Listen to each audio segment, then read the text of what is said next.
What makes a story an urban legend? Bodmin Moor is undoubtedly a beautiful place.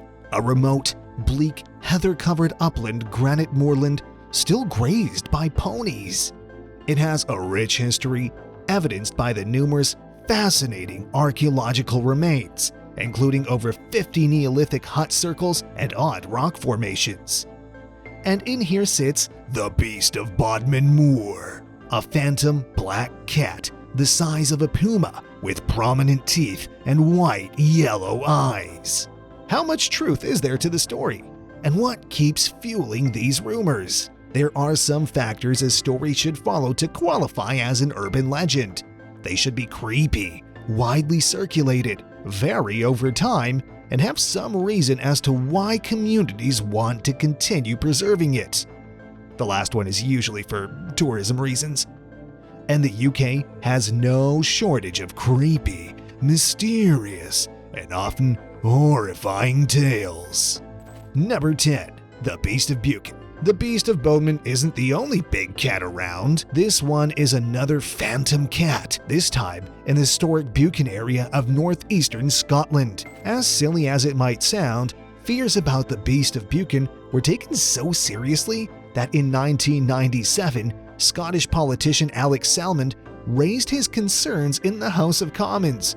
He believed that the beast was a potential danger to livestock. In 2002, Richard LOCHHEAD, another politician, asked for a formal inquiry into reports of the beast.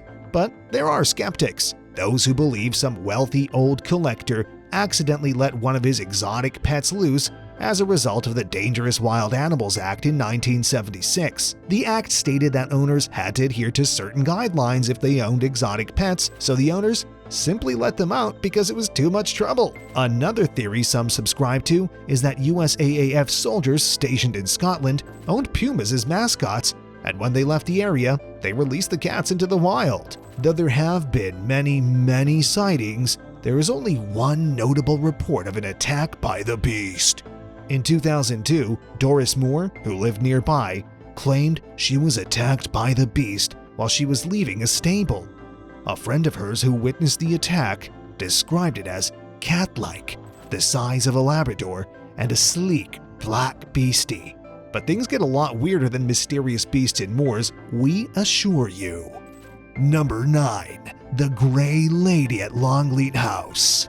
Beautiful homes often hold dark secrets, and Longleat is no exception. If you even visit this historic home in Warminster, England, you'll see a ghostly grey apparition roaming the halls with you. That's the Grey Lady. While many mysteries, myths, and legends lend themselves to evil, this is a story about love and loss. Longleat was bought by Sir John Tynne in 1568, and in the 18th century, the Tynnes acquired the title of Viscount. Such was their wealth and status. The second Viscount Weymouth was Thomas Tynne, a hot-headed young fellow graced with the good fortune of marrying Lady Louisa Carteret, a beautiful, gentle young woman. When she moved into the castle, she brought her own army of footmen and maids. One of them, a footman, was especially devoted to the young woman, which understandably annoyed the Viscount. So, one day, drama! The Viscount ambushed the young footman in a passageway outside the library and made the worst accusations, which the man denied. But there was simply no reasoning with the angry Viscount. He couldn't control his temper, and he pushed the young footman down the spiral staircase. The fall broke his neck, and he died instantly. Now the Viscount had another problem on his hands. He could be charged with murder. And that's how the footman came to be buried in the cellar of the house, never to be found or seen again. The Viscount told his wife that he had left in a hurry to attend to a personal matter. Did she believe him? Of course not. Thinking the footman might have been locked in one of the rooms night after night, Lady Louisa would stalk the corridors of Longleat House every night, knocking on every door and tapping every panel in search of him. Her persistence eventually led to her falling sick. It is, after all, incredibly cold in England, and Lady Louisa was probably too preoccupied to put on a coat. She caught a chill that developed into pneumonia, and she died in 1736 at the age of 22. And not long after her death, her apparition could be seen knocking on doors and prowling the corridors. The Viscount promptly moved out, fearing that he would run into her someday. The ghost of Lady Louisa, or the Grey Lady, is now the ghost most frequently seen at Longleat. Skeptics might say it's the trick of the light, but believers know a good love story when they see one. This case is pretty much solved, unlike the Beast of Buchan or this next one. Are you interested in the strange and the unknown? Subscribe to Fact Monkey and ring the bell for more mind-blowing content. Number 8. The Mystery of the Non-Existent Road. William Wallace, an insurance salesman, was convicted of murdering his wife Julia in 1931, but William claimed he was tricked into leaving his house when a man asked him to meet to discuss insurance. The caller was apparently an R.M. Qualtrough, and he had left William a message to meet at 25 Menlove Gardens East the following evening. William spent about 2 hours looking for that road and took 3 trams only to discover the road didn't exist. And when he got back home, he found his wife bludgeoned to death. There was nobody else to find guilty, so William was sentenced to death for the murder of his wife. However, that conviction was soon overturned because there was no motive, no weapon, and no witness. Initially, 2 of William's co-workers were suspected of making the call from a phone booth, but they both had alibis. Some suggested it might have been a contract killing, but most believe it was William himself, and there was just some motive the detectives weren't seeing. Was the call real, or did William actually kill his wife? We'll let you stew on that one while we discuss a beloved classic. Number 7. The Loch Ness Monster. An old favorite of the people in the United Kingdom and, in fact, the world.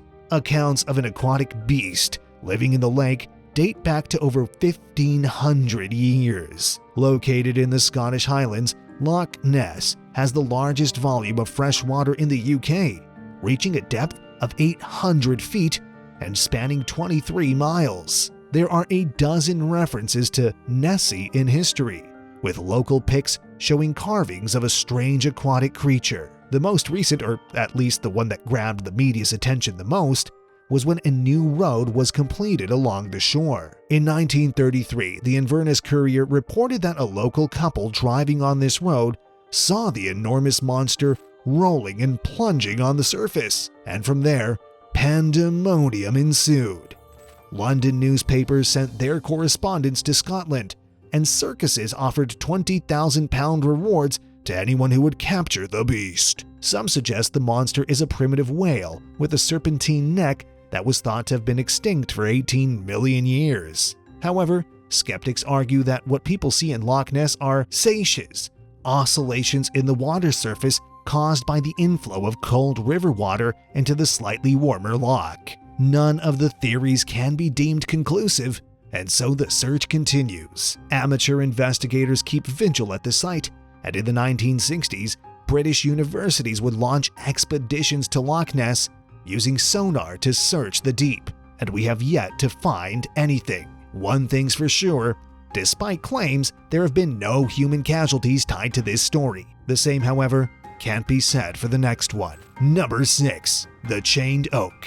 As you drive to the village of Alton, Staffordshire in England, you'll find an oak tree tied in chains. The tree, referred to as the Old Oak, is the subject of a local legend involving the Earl of Shrewsbury, and it has nothing to do with an epidemic of oak trees suddenly getting up to walk around and needing to be confined in chains because of that.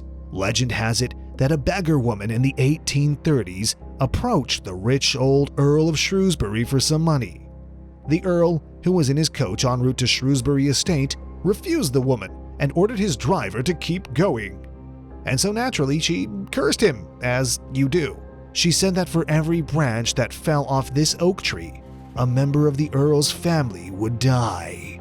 The Earl, it seems, would sooner be accused of being a miser than being superstitious and didn't heed her words. And in an all too convenient coincidence, a violent storm caused a single branch from the tree to break and fall, and a member of the Earl's family died. Immediately, he had the oak covered in chains to stop any more branches from falling off. Instead of, watering and taking care of it, I guess? From death by curse to death by unsolved murder and giant beasts in the Highlands, the UK certainly has had its fair share of odd tragedies and mysteries.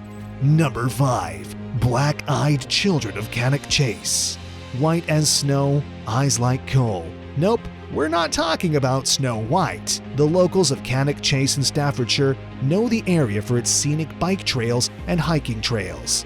But ghost hunters know the place for something way more sinister. Residents have reported sightings of dark entities since the 1980s. These children can be found wandering around the area, often looking for their would-be victims. The most frequently sighted is a young girl. She covers her face until passers-by get close enough for her to reveal her deep black eyes and terrify the lights out of them. But that's not the whole story. You see, back in the 1960s, there was a man by the name of Raymond Morris who abducted young girls. In 1965, it was Margaret Reynolds, a 6-year-old girl who vanished while on her way to school. That same year, it was a 5-year-old girl named Diane Tift. In 1966, a man found a body in a ditch in Cannock Chase. When the police arrived and removed the body, they discovered another body, crumpled below the first one. Margaret and Diane were no longer missing. They were dead. In 1967, he approached a 7-year-old girl named Kristen Darby and persuaded her to get into his car. Her body was found just a mile away from the previous 2 girls. He was finally caught in 1969 when a neighbor saw him trying to abduct a girl and called the police. A jury convicted him in 2 hours, and he received a life sentence. Now, it's said the ghosts of those young girls haunt the town, seeking the justice they never got when they were alive, and perhaps scaring away any other predatory men from young women. I like to think that these ghosts, if they do exist, at least keep their distance unless you provoke them. Of all the spirits and creatures residing in the UK, perhaps the most hostile is this next one. Number 4. The Hairy Hands of Dartmoor. Picture this. You're driving down the narrow lane near Postbridge in Princeton, and it's a typical dark night in the moors.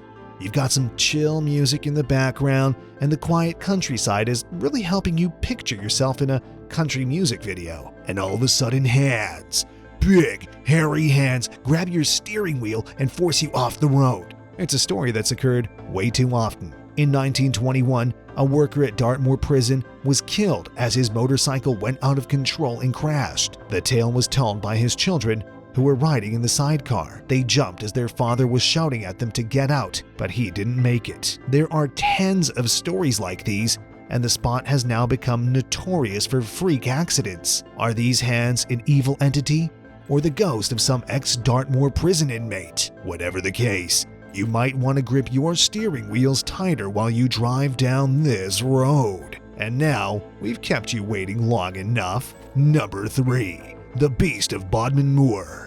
This is the phantom wildcat, rumored to kill livestock and cattle in the moors. It's the size of a panther, but experts have said that the climate and food supply in the area couldn't possibly sustain an animal that big. Like the Beast of Buchan, the theory here is that these cats were either let go by their owners or dumped by zoos.